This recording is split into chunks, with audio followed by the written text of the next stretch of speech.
Hi, everyone. It's Jill from Sensational Development. I hope everyone is happy, healthy, and warm. Over here, we had 2 days off from the snow, so that was really fun. Nice time to reflect and look at our current routines, what's working, what's not, and build from there.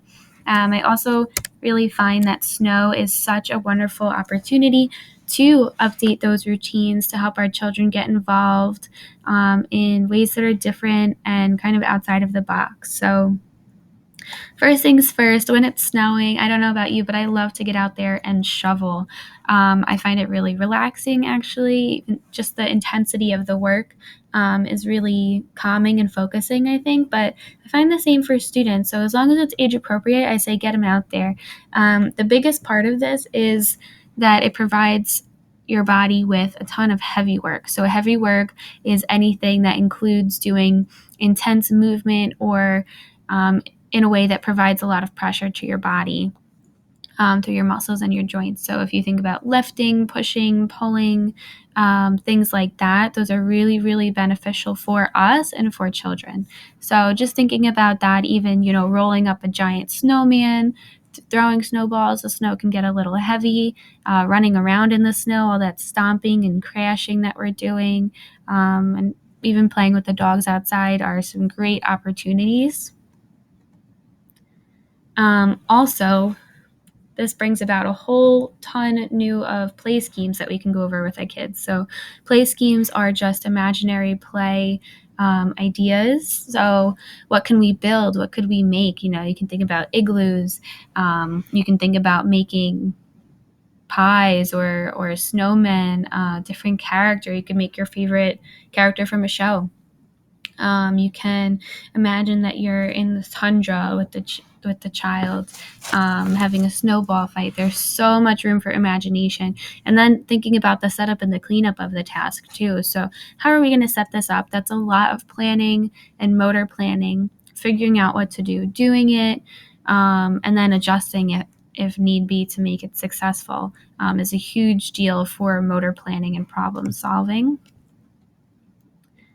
Um, After you had enough of the cold, I like to go over some indoor games. So there's a ton of snow-themed activities that we've been working with our children on this time of the month.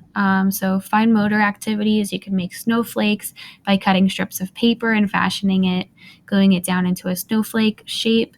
You can fold up and practice cutting snowflakes, cutting out the designs, which is really great for bilateral coordination. You can crumple up paper to make a snowball, have a snowball fight, or blow them across the floor, which oral motor input is really, really calming.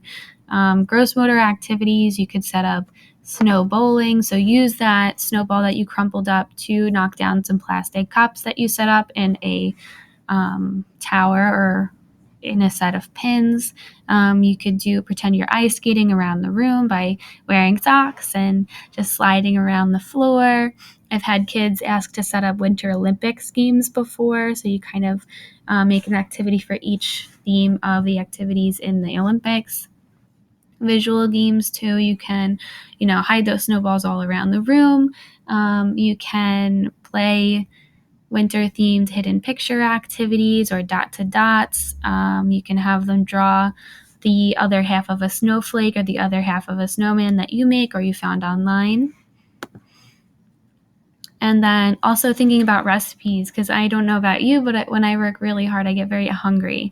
So actually on our blog, Miss Sarah put out a special and nutritious hot chocolate recipe that does not have all of the additives that are in typical mixes, which can typically have pretty noticeable effects on our students because of the sugar or the dyes that are in them.